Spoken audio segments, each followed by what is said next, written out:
Senhores, então, em continuação ao estudo do mandado de segurança, o próximo tópico são as causas excluídas do procedimento do mandado de segurança. Algo parecido com o que nós fizemos lá no juizado especial.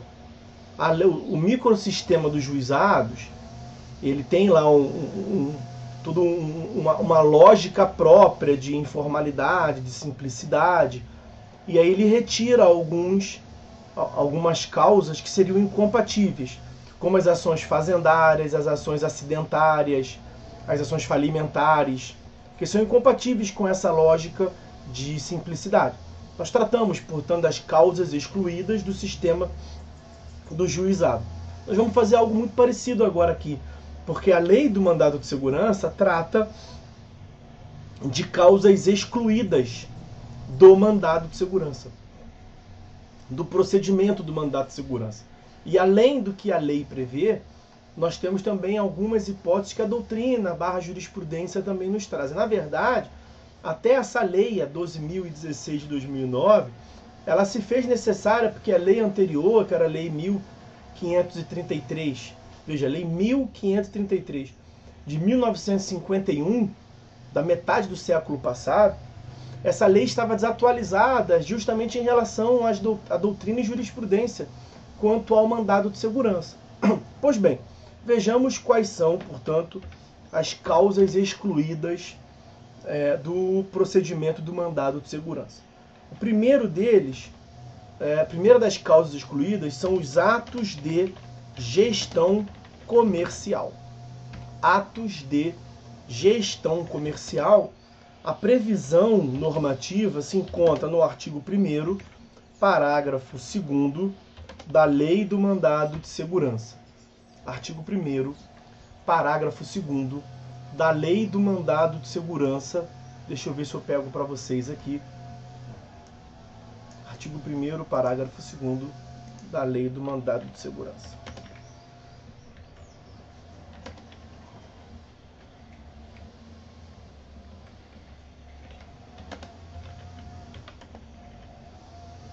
Tá lá. Não cabe mandado de segurança contra os atos de gestão comercial praticados pelos administradores de empresas públicas, de sociedades de economia mista e de concessionárias de serviço público. Isso porque no parágrafo 1º ele tinha acabado de dizer o que se entende por autoridade pública, em particular delegatário, e aí ele no parágrafo 2º ele complementou e disse, mas os atos de gestão comercial estão fora do âmbito de cabimento do mandado de segurança. Por quê? Porque nós temos que diferenciar aqui, meus amigos. Nós vimos que o mandado de segurança, ele visa coibir ilegalidade ou abusividade. Ilegalidade e abusividade são atributos que se pode cogitar do exercício de um poder inerente ao Estado. Então, justamente, nós temos que diferenciar atos administrativos, stricto sensu, que manifestam atos de império do Estado, de atos de gestão, que são os chamados atos privados da administração, que em que pese serem atos praticados pela administração lato sensu, ainda que seja a administração indireta, são atos de natureza privada e não são atos públicos. Não tem, portanto, são atos desprovidos da supremacia, são atos desprovidos de prerrogativas e garantias inerentes à soberania do Estado. Então, esses atos desprovidos de soberania, esses atos que são de mera gestão comercial, então, por exemplo, um gerente do Banco do Brasil, ele pratica ato privado igual o gerente do Itaú. Ele não pratica ato ilegal. Você não vai propor mandato de segurança em face de uma decisão negocial que o gerente do Banco do Brasil tomou. Não cabe mandato de segurança. Você não pode colocar ele como autoridade pública. Ele não é autoridade pública. Ele é gerente de um banco privado. Ele está ali enquanto um banco privado. Ele não é autoridade pública. É isso que é ato de mera gestão comercial. Não cabe mandado de segurança. Nesses casos,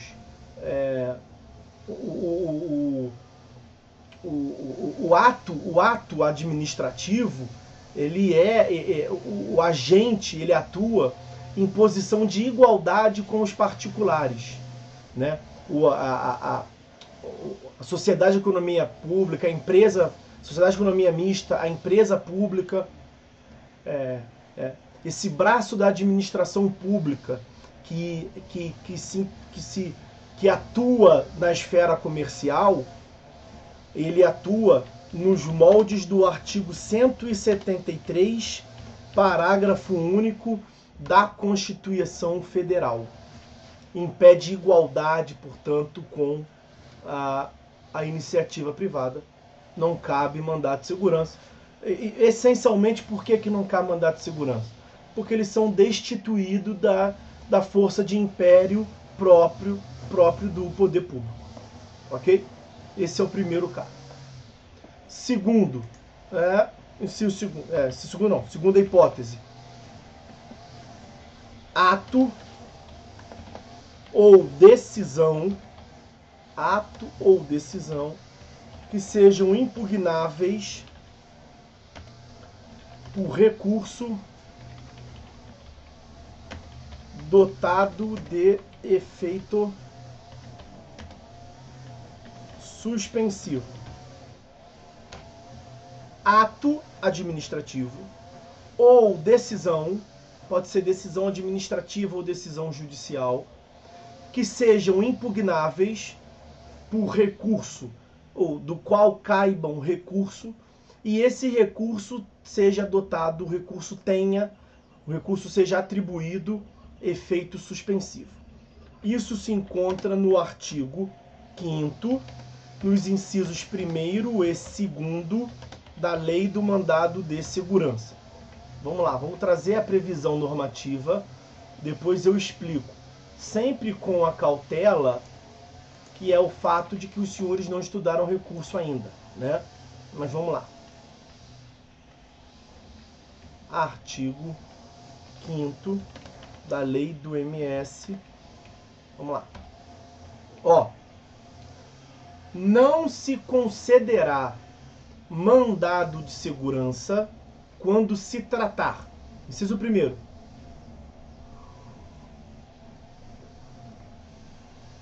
de ato administrativo, ato do qual caiba recurso administrativo, com efeito suspensivo, independentemente de caução.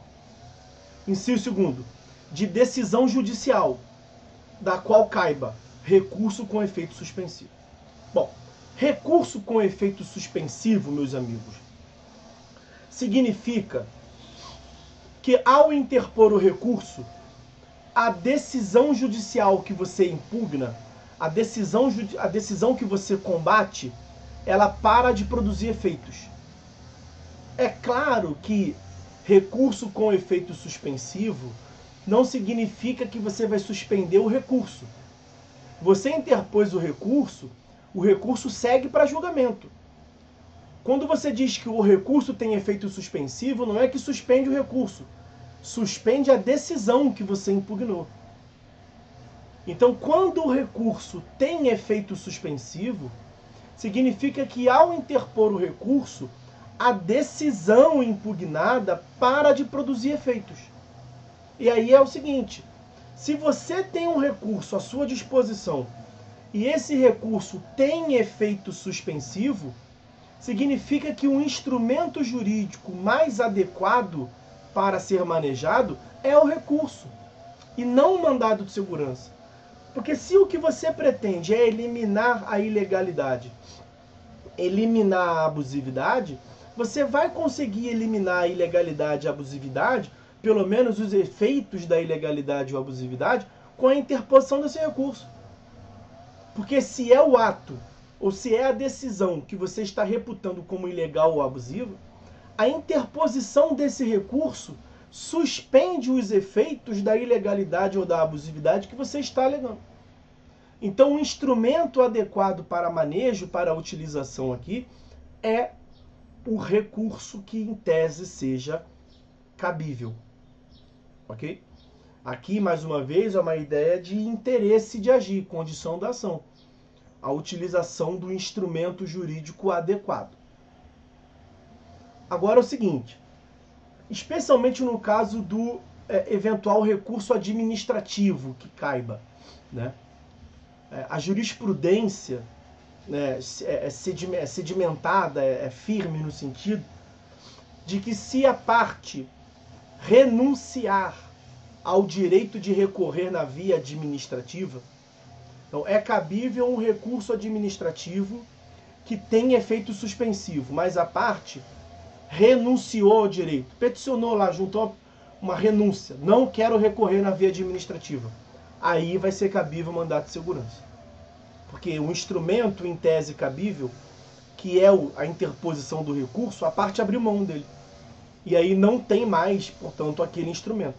E aí era isso que impedia o mandado de segurança e não tem mais esse óbice, a interposição do mandato de segurança. Ok? Em relação a esse tópico aqui também, nós temos uma súmula, a súmula 429 do STF. Essa súmula 429 do STF, eu não sei nem se vale a pena pegar. A súmula do STF é difícil pra caramba de você pegar na internet. Deixa eu ver se eu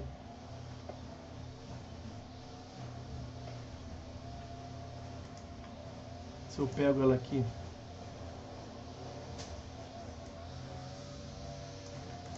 Ó, súmula 429 do STF. Vejam aí, ó. A existência de recurso administrativo com efeito suspensivo não impede o uso do mandado de segurança contra omissão da autoridade. Aqui é o seguinte, percebam, a grande questão aqui, isso não é uma exceção, na verdade, ao que nós estamos tratando aqui. Porque o que nós estamos tratando é na tutela reparatória. Aqui, nesse caso, é uma omissão. Então você não tem como pensar numa suspensão de efeitos quando a administração não agiu. É inaplicável essa hipótese que nós estamos estudando aqui. É incompatível. Então o fato de caber recurso administrativo seria um remédio, seria água com açúcar, seria inócuo. Ter efeito suspensivo se a administração não agiu. Se você quer que ela haja, o máximo que nós podemos cogitar aqui seria a atribuição de um efeito suspensivo ativo. Efeito suspensivo ativo no recurso. Mas aí os senhores não tiveram aula de recurso ainda. Não tem como aprofundar muito. Efeito suspensivo ativo é como se chama em grau recursal no tribunal a antecipação dos efeitos do recurso. A antecipação da tutela. Então, cuidado, a súmula 429 do STF, para resumir aqui, para deixar bem objetivo, a súmula 429 do STF não é uma exceção nisso que nós estamos vendo aqui dessa segunda causa excluída. Na verdade, ela é uma hipótese curiosa, uma hipótese diferenciada, porque se trata de um ato omissivo. Seria algo que a omissão deveria obrigatoriamente atuar e não atuou. Então você está entrando com mandato de segurança para compelir a atuação da administração. Ter efeito suspensivo, na verdade, você vai suspender ou não agir? Não adianta nada ter efeito suspensivo, portanto. Ok? Então tá bom.